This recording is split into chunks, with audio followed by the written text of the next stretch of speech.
does that mean that your resistance to outside measurement should be higher or lower? Is there a direct relation between maturity of the marketer to wanting to accept measurement? Okay, first let me just explain what I meant by a mature marketer. I think what I said is in categories or industries where the marketing has become more of a science and not about the individual. I think the issue of, again, I think I want to first address what I believe is ROI, and I think my definition of ROI is slightly different, and therefore you can't just blame the entire media piece for the ROI. At the end of the day, anybody is in business today because he wants more consumers coming into his or her brand or service, or he wants his or her brand to be consumed more.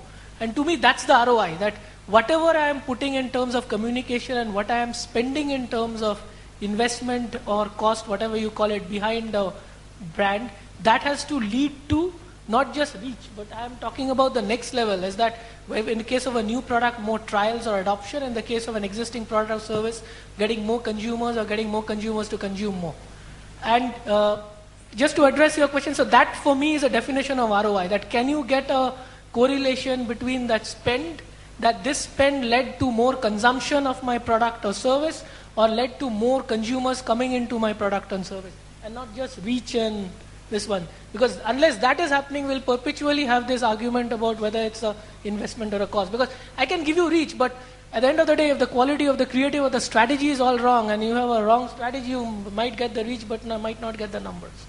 And so therefore, I think, to address your question, I think the resistance that happens is, I think and I'm just being provocative, I think it helps the entire community if it remains as an art rather than a science. The more it's science, the more accountable it will happen, and it will create more, I think, pressures in the system. And having been a marketing head as CEO, and I've seen both sides of the story, I think there is resistance to analytics and I think the entire thing of ROI, because everybody wants to spend big monies. I think today anybody who doesn't have brand team people, anybody who has less than 15, 20 crores of marketing budgets feel that they haven't arrived in life. So unfortunately, I think there's a resistance all around to this entire ROI business. So that's perhaps preventing it. May I offer my experience?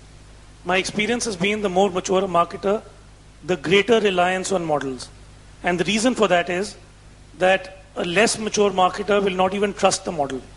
The more mature a marketer is, he understands that there is some amount of optimization required. He's able to put the hypotheses forward. Modeling is part science, part art. It's what your hypothesis that you're testing, that you're bearing out. So at least the place where we've done most amount of modeling is typically with the most mature marketers. I was hoping to give the last word to the client, but Vikram had to make that point. So Saugata, my apologies on that. With that, I'd just like to thank all the panelists. Saugata, thank you very much for the insightful. Vikram, thank you for the lovely discussion, and Raj, thank you for the points you made. Thanks very much. Thank you, gentlemen.